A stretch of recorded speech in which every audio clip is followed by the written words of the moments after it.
I remember a time when my world felt perfectly sculpted. Every corner, every line, every shadow was exactly where it should be. My life with Jamie was that sculpture, intricate, beautiful, a testament to years of shared laughter, quiet understanding, and unwavering support. We met in college, innocent, bright-eyed, full of dreams about conquering the world together. Our future was a canvas we painted daily with vibrant colors, imagining a house, a family quiet, evenings by a fireplace. The details were always evolving, but the core of our vision remained constant, a life intertwined, two souls moving as one. We were each other's anchors, each other's biggest fans, each other's safe harbor. I truly believed we had a love that would withstand anything. I believed it with every fiber of my being, and that belief, that absolute certainty, was perhaps my greatest blind spot. Years passed, as they always do, and life began to demand more of us. The vibrant colors on our canvas started to fade slightly, replaced by the muted tones of routine and responsibility. Jamie's work became all-consuming long hours, late nights, weekend commitments. My own career was demanding too, and slowly, imperceptibly, the spaces between us grew wider. Our once endless conversations dwindled into hurried updates over dinner. Our spontaneous weekend adventures replaced by exhausted evenings spent staring at separate screens. We were still in the same room, but sometimes it felt like we were living on different planets. I loved Jamie, still I did, but a gnawing loneliness began to settle in my chest, a subtle ache that I tried to ignore. I told myself it was just a phase, a natural ebb in the flow of any long-term relationship. But deep down, I felt a cold knot of dread. Something was missing, something essential, and I didn't know how to find it again. We stopped really seeing each other, really hearing each other. It was as if we were speaking different languages, or perhaps just not speaking at all. Then Chris entered my life like a sudden burst of sunlight on a cloudy day. Chris was new at my office, energetic, charismatic, genuinely interested in everything I had to say. From our first casual coffee break, I felt an immediate connection, a spark I hadn't realized had been extinguished within me. Chris listened, truly listened, not just with polite nods, but with piercing eye contact and insightful questions. Chris laughed at my jokes, even the silly ones, and shared stories that made me feel seen, understood, and valued in a way I hadn't experienced in years with Jamie. It started innocently enough: lunch breaks, long email threads about work that drifted into personal topics, a comfortable camaraderie that quickly deepened into something more. We talked about our aspirations, our fears, our dreams, the things that made us feel alive. And I found myself opening up to Chris about the growing void in my relationship with Jamie, about the loneliness, the quiet desperation that I had been too afraid or too ashamed to voice to anyone else, especially Jamie. The emotional affair began subtly, a slow, insidious creep into my heart and mind. I looked forward to seeing Chris every day, a flutter of anticipation in my stomach, a warmth spreading through me when our eyes met. The attention, the validation, the feeling of being truly wanted and desired was intoxicating. It was a powerful drug, one I craved more and more. I started dressing differently, spending more time on my appearance, not consciously for Chris, but subconsciously for the feeling of being admired. The guilt was a constant companion, a dull throb beneath the surface, but it was always overshadowed by the immediate gratification I found in Chris's presence. I knew I was playing a dangerous game, dancing on the edge of a precipice, but I told myself it was harmless, just friendship, just talking.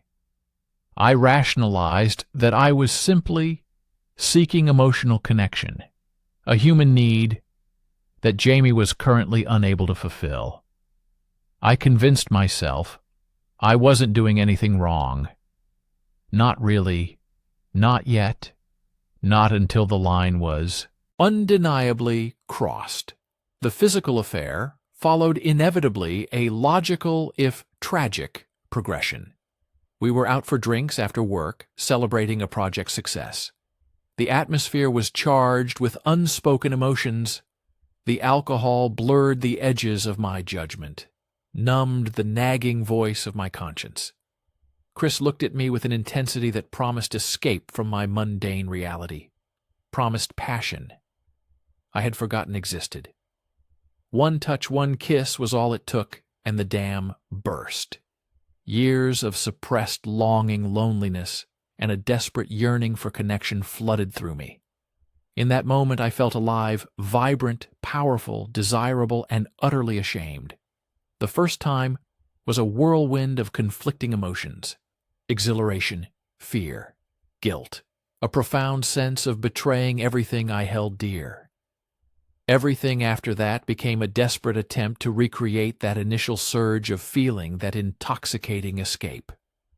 Each clandestine meeting was a carefully choreographed deception, a tangled web of lies I wove for Jamie, for my friends, for myself.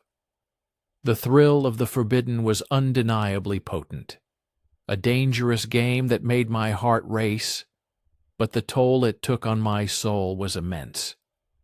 Living a double life was a constant torment, a psychological battlefield. I was fighting every single day. I would return home to Jamie after spending hours with Chris, forcing a smile, suppressing the tremors of guilt that ran through my body. Every loving gesture from Jamie felt like a stab to my conscience, a reminder of my profound betrayal. I became withdrawn, irritable, prone to sudden mood swings, because the weight of my secrets was crushing me. I was a walking lie, a master of deception, and the person I hated most in the world was the person staring back at me in the mirror. I knew what I was doing was wrong, morally reprehensible, damaging beyond repair. But I felt trapped, caught between the intoxicating pull of Chris's affection and the fear of shattering Jamie's heart. I loved Jamie, I truly did. But that love felt distant, obscured by the fog of my own selfish desires and destructive choices I desperately wanted to stop. But the thought of facing the truth, of admitting my failures, was terrifying. It was easier to continue the lie, to postpone the inevitable explosion, to keep living in this manufactured reality, even if it was slowly eating away at my soul. Jamie eventually grew suspicious, a gut feeling, an intuition that something was deeply amiss. The little things, the late nights, the guarded phone calls, the shift in my demeanor. They all added up. My carefully constructed facade began to crumble under the relentless pressure of Jamie's quiet questions and worried glances. There was a moment when Jamie found a text message, a brief, seemingly innocuous exchange with Chris that was enough to confirm the unspoken fear that had been lingering between us for months. The confrontation was brutal, a raw, agonizing explosion of pain, anger, and disbelief. Jamie's eyes filled with tears, then with a cold, hard fury I had never seen before. The accusations, the heartbroken questions, the profound sense of betrayal in Jamie's voice sliced through me like 1,000 knives. The world I had so carefully built came crashing down in that single devastating moment, leaving nothing but rubble and ash in its wake.